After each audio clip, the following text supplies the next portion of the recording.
반갑습니다. 지금 4년 시즌2의 첫 촬영이고요. 고려대학교 사범대학 분들과 함께 하는데요.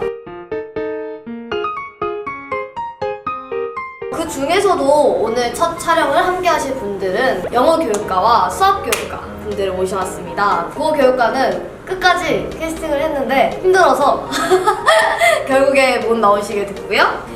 역사 교육과도 마찬가지라서 다음에 가정 교육과와 지리 교육과만 방송할 예정이니까 그것도 참고해 주셨으면 좋겠고요. 저는 MC 본이고 게스트분들 자기소개 한마디씩 해주시면 감사하겠습니다. 네, 안녕하세요. 저는 13학번 수학교육과 김우창이라고 합니다. 반갑습니다. 네, 저는 영어교육과 16학번 권효정이라고 합니다. 네, 두 분 다 만나서 너무 반갑고요. 네. 사범대학에 대해서 궁금해하시는 분들이 너무너무 많아요. 그래서 많은 것들을 알려주고 가셨으면 좋겠습니다. 그래서 이제 첫 번째로 학과 소개를 할 건데요. 기본적인 학과 소개를 부탁드릴게요. 그럼 이제 수학교육부터? 저희 과 같은 경우는 기본적으로 수학을 먼저 중점적으로 배우고요. 그 다음에 수학을 배우는 과정에서 학생들에게 어떻게 하면 요새 잘 보시면 수포자라는 얘기가 많잖아요. 그쵸. 그만큼 수학을 포기한 학생들이 많은데 그러한 상황 속에서 우리가 어떤 선생님이 되어야 학생들을 좀 더 수학에 대해서 친근감 있게 다가갈 수 있는지 그런 수업들도 많이 배우고 있고요. 매우 유익한 수업들 많이 하고 있습니다. 영어 교육과는요? 네, 저희는 크게 나누면 영어 자체를 배우는 수업이 있고 교육 쪽으로 배우는 게 이제 사범대 공통의 교직이라던가 아니면 정말 영미 문화 교육과 이런 과목 이름 자체가 그래요. 그런 걸로 이렇게 나눠서 배우는 그런 학과입니다. 네, 알겠습니다. 그러면은 많은 분들이 궁금해하는 게 입시 방법이잖아요. 그쵸. 어떻게 준비를 하셨는지 너무 궁금한데 수학교육과 같은 경우에는 어떻게 준비하나요?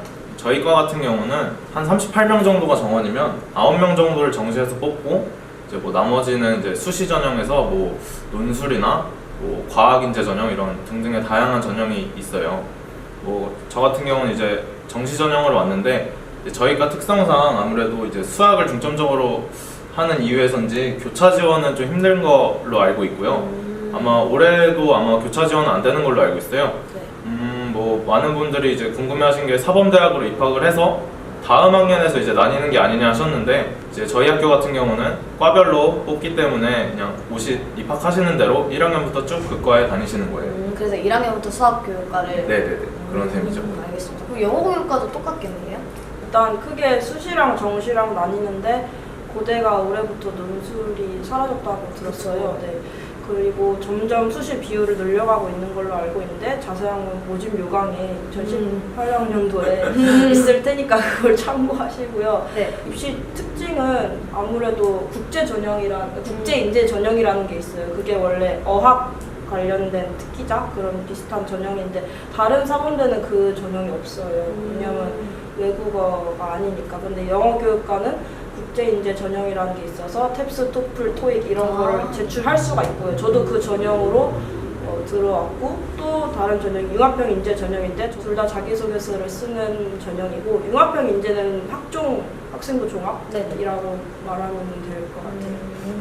그러면은 지금 수학교육과 같은 경우에는 그 정시로 들어오셨고 그 영어교육과 같은 경우 수시 중에서도 국제인재랑 융합형 인재. 네네네. 그러면은 수시가 솔직히 여러 평가 기준들도 있고 좀 말하기가 난해하긴 하잖아요. 그 어떻게 준비하셨는지 궁금합니다. 일단 저는 외고를 나왔어요. 아마도 제가 얘기하는 건 외고 기준이 되지 않을까. 국제인재 전형 먼저 설명드리면 활동 특기자표라고 해서 증빙 서류라고 해서 8개, 10개인가 8개인가 점점 줄어들고 있는 걸로 알아요. 근데 그거를 이제 대외 활동까지 다, 그러니까 교회 활동하고 공인 성적까지 제출할 수 있거든요. 그래서 보통 국제인재 전형으로 온 친구들은 탭스, 토플, 토익 점수가 하나씩 들어가 있어요. 증빙 서류에.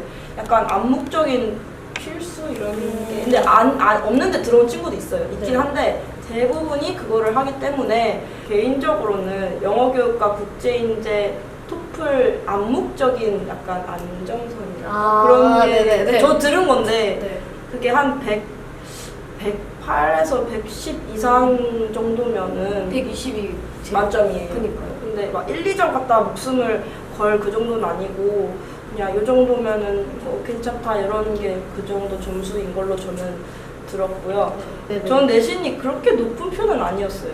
막 대외 활동도 그렇게 많은 편은 아니었는데 제 생각에는 이렇게 약간 발전하는 모습이 좀 보였어서 그리고 집중적으로 공략을 했거든요. 영어 활동, 교육 활동 그것만 막 2년 동안 교육봉사 하기도 하고 그리고 자기소개서를 정말 많이 공을 들였어요. 그래서 약간 생기부랑 자소서에 좀 더 힘을 싣는 게 아무래도 수시이지 않을까 싶습니다. 알겠습니다. 그러면 정시 같은 경우에는 저는 정시로 붙었는데요. 재수를 했는데 수능을 봤을 땐 250등? 학원에서 250등 정도 하니까 제가 대기번호 4번 받고 들어왔거든요. 근데 제 개인적인 견해인데 정시는 너무 안 뽑으니까 무조건 수시하세요. 네, 정시 너무 안 뽑습니다. 요새 추세가 좀 그렇기는 하죠. 그렇죠. 수능 열심히 공부하는 것보다 자기소개서 열심히 준비하세요. 내신 열심히 준비하시고 네네네. 내신이 안 되시는 분들은 열심히 또 수능을 준비하시면 될 것 같습니다. 네. 저 같은 경우는 이제 정확한 컷은 제가 언어 1개, 수리 영역 1개, 영어 4개, 그리고 과학 탐구 2개를 만점 맞았어요. 그래서 대기번호 4번 받았거든요. 아, 정시로 해가지고. 저 나름 잘 본 줄 알았는데 4번이나 주더라고요. 네네네. 그리고 저희가 이제 정시 같은 경우도 아무래도 사범대 학생을 뽑다 보니까 그런 기본적인 인성 면접이 10% 정도 들어가더라고요. 저 같은 경우는 혹시 모르니까 면접도 열심히 나름 준비했고요. 네네네. 알겠습니다. 감사하고요. 그렇게 열심히 하셨는데 졸업을 하면 다들 진짜 선생님을 준비하시는 건지. 저희과 같은 경우는 네. 그러니까 수학 교육과지만 전공 같은 경우가 이제 수학 쪽 관련이 훨씬 많아서요. 그래서 물론 수학과보다는 수학을 좀 덜 깊게 배우는 경향이 있지만 네네네. 그래도 저희과 생각에는 나름대로 수학에 대해서 어느 정도 공부를 하기 때문에 뭐 다양한 길이 있어요. 대학원을 가서 수학 쪽을 더 연구를 해서 수학 연구원이나 혹은 뭐 평가원 쪽으로 이제 들어가는 경우도 있고요. 물론 대부분의 학생들은 이제 4학년을 졸업을 하고 이제 임용고시를 봐서 가는 경우가 있고요. 저 같은 경우는 이제 사립학교 선생님을 이제 꿈꾸고 있어서 이제 사립학교도 저희는 지원할 수가 있습니다. 그러고 뭐 다양하게 이제 보험 쪽으로 가시는 선배님들도 계시고요. 은행 쪽으로 가시는 선배님들도 계시고 저희과 같은 경우는 다양한 경우가 있습니다. 알겠습니다. 영어 교육과 같은 경우. 선생님을 하는 비율이 절반 정도 된다고 해요, 영교는. 그리고 저랑 저 윗학번, 1호학번, 16학번 때는 경영이랑 미디어를 네네. 좀 많이 하는 걸로 알아요. 네. 근데 경영 쪽으로 가서 회사에 취업하는 사람도 많다고 그렇고 이건 보통 남자들이 많다고 해요. 대기업 취업하고 선생님 혹은 약간 행시나 네, 고시 간혹 가다가 있다고 하시고 아니면 아예 교육 관련 사업으로 빠지시는 분들도 있는 것으로 압니다. 이제 간단하게 학과 소개를 해주셨잖아요. 그래서 좀 알아듣긴 했지만 학과에 대해서 더 깊은 이해를 위해서 직접 듣고 있는 전공 강의에 대해서 설명을 해주면 좋을 것 같은데 준비하고 있었잖아요. 보여주시죠. 수학교과 논리 및 논술이라는 이제 연강 수업인데 네. 그 수업 시간 같은 경우에는 실제로 저희가 이제 수학 논술 문제를 팀플로 만들어가지고 이제 학교에 실제 학생들에게 가서 문제를 풀리는 식의 그런 방식을 택하고 있어요. 그래서 이거는 저희가 만든 문제예요. 아주 수준이 높습니다. 수학 논술 준비해 보신 분이라면 이런 문제 많이 보셨잖아요. 제시문 가나다 주고 이런 식으로 문제. 그래서 저희가 이런 식으로 실제 문제를 만들어서 학과 부분에서는 이제 다양한 전공 수업을 듣고 있습니다. 네. 영어 교육과는 또 어떤 식으로 수업을 하시나요? 방금 알았는데 네. 저희과 전공 선택, 전공 필수 통틀어서 5개 빼고 다 연강이에요. 이게 원어민 교수님만 계시는 게 아니라 한국 교수님들도 영어를 잘 하실 것 같은데. 네. 네, 그렇게 진행이 되는데요. 일단 1학년들이 보통 이제 필수로 듣는 게 영어학 인문 영입이고 네네. 영어 청해 및 회화가 있어요. 영입은 약간 영어 자체가 발음이 어떻게 생성되는지, 문법이 어떻게 생겨났는지, 혹은 뭐 문장을 어떻게 분석하는지 이런 게 영어학 인문이고요. 영어 청해 및 회화는 기사를 뽑은 책이 있어요. 그거를 가지고 토론을 막 해요. 둘씩 짝을 지어서. 그런 게 하나 수업 있고 하나는 즉흥 말하기를 되게 많이 시키는 수업이 있어요. 그냥 진짜 영어 공부를 하는군요. 네, 그렇죠. 영어를 좋아하는 사람이 아니면은 소화하기 좀 어려울 것 같기는 해요. 근데 사실 열심히 하시면 네. 봐주시는 것 같기는 해요. 알겠습니다. 그래서 지금 전공 강의 소개까지 다 했고요. 이번 시즌부터는 구독자분들이 질문을 해주시면 그 질문을 반영을 해서 직접 물어보는 걸로 그렇게 바뀌었는데요. 그 질문 중에 저희들이 다 대답을 해드리고 싶기는 한데 또 몇 가지 추려냈거든요. 근데 이제 사범대 공통으로 있는 질문이었었는데요. 임용고시에 대해서 말해달라고 해주셨어요. 그래서 뭐 언제부터 준비하는지, 그리고 임용을 얼마나 준비하는지, 그리고 얼마나 또 힘든지 등등 뭐 이야기를 많이 해주셨는데, 뭐 언제부터 준비하는지 말씀드리면 뭐 열심히 하는 친구들은 보통 3학년부터 준비를 하고요. 3학년 초부터. 솔직히 3학년 초부터 하기엔 너무 힘드니까 이제 보편적으로는 4학년 초부터 시작을 해요. 올해 같은 경우는 저희가 이번에 현역으로 4명이 시험을 봤는데 3명이 붙었고요. 올해 같은 경우는 상당히 뭐 많이 붙은 케이스고, 보통 저희가 얘기하기에 졸업하면서 바로 붙는 경우는 한두 명 정도? 이 정도 얘기를 하는데, 보통 한 번 더 하시면 웬만하면 이제 합격을 하시더라고요. 조금만 노력을 하시면. 저희는 네. 보통 3학년 2학기 때 많이 준비를 비슷비슷하네요. 한다고 해요. 근데 이제 저는 이런 생각을 했어요. 노량진에 학원 가서 고3처럼 공부를 하고 약간 이런 생각을 했었는데, 요새는 그렇지 않고 인강을 많이 활용한다고 하더라고요. 그래서 뭐 학교 공부도 하면서 그냥 그 독서실에 가가지고 인강도 듣고. 네, 그리고 임용고시 스터디룸이 따로 있어요. 네. 사대신간에 있어요. 그래서 거기서 이제 같이 공부를 하는 경우가 많다고 저는 담당 교수님께 들었거든요. 그리고 영교는 요새는 모르겠는데 예전에는 절대적으로 영교를 뽑는 수가 많았대요. 그래서 절대수로는 영교가 임용에 붙는 경우가 많았고 초수로 붙는 경우도 좀 많았다고 해요. 보통 한 2번 하면은 붙는 경우가 많다고 교수님이 그러셨어요. 네. 알겠습니다. 그리고 교생 실습은 모든 학생들이 거치는 과정인지. 네, 졸업 요건이에요. 네. 끝입니다. 그렇다고 합니다. 그리고 사범대가 이중 전공을 한다면 보통 어떤 과로 하는지 궁금하다고 하는데요. 사범대 내에서 이중전공 할 때는 교직 이수랑 전공이랑은 아예 별개이기 때문에 교직을 이수를 해놓은 상태에서 타과로 전공을 이제 이중전공을 하게 되면 교직 이수는 추가적으로 필요가 없겠죠. 그렇죠. 대신에 이제 학칙상 이제 그러면 이중전공을 무분별하게 할 수가 있잖아요. 예를 들면 네네. 사범대 내에서.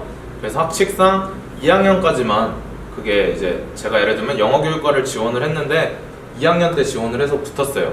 그런 경우에는 이제 저한테 그런 영어 선생님도 할 수 있는 자격증이 나오지만, 이제 2학년 이후부터는 그런 자격증은 안 나오지만 이제 졸업증서에는 이제 영어교육이라고 나오지만 이제 영어 선생님을 할 수는 없는 거죠, 법적으로. 이제 그러한 제도가 있고요. 네. 그러면은 사범대 공통 마지막 질문인데요. 고려대학교 사범대학만에 뭐 장점이 있다? 아니면 뭐 차별화된 점이 있다라고 있으시면 뭔지.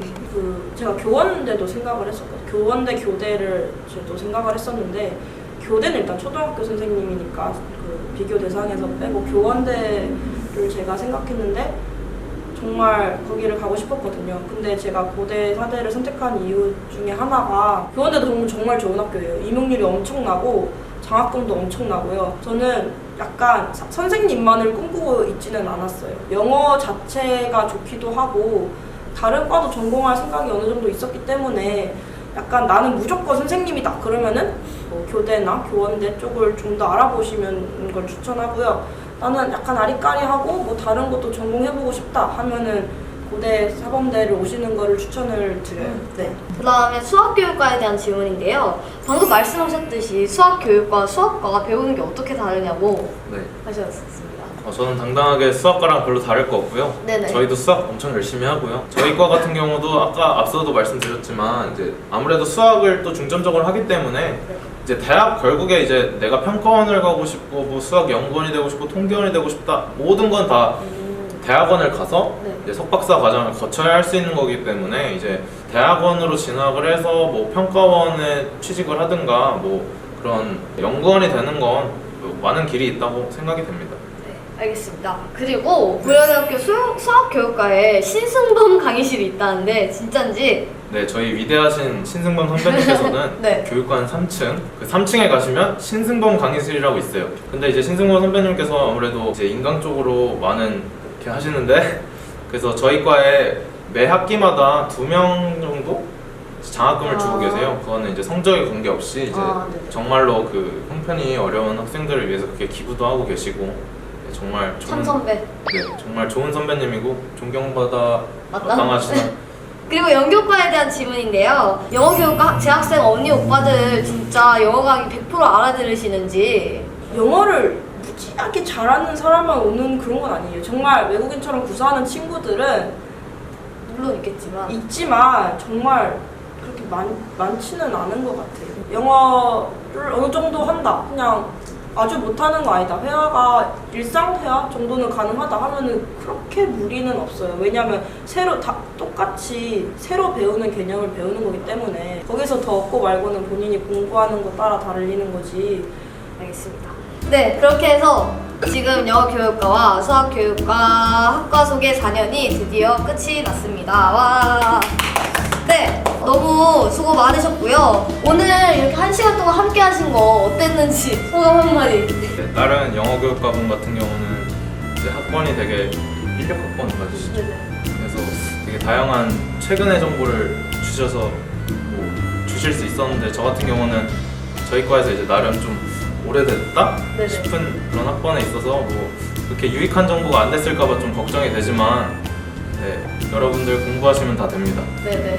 제가 작년 고3 때 되게 입시 관련 고민이 엄청나게 많아서 관련된 정보도 진짜 많이 찾아보고 했는데 정말 힘들었어요. 정말 모집 요강에 나와 있는 게 다는 아니잖아요. 말도 애매하기도 하고. 그래서 혼자 정보를 수집해 가면서 그렇게 약간 팁 같은 걸 쌓아왔는데 이렇게 좋은 영상을 여러분들은 접하게 돼서 행운이라고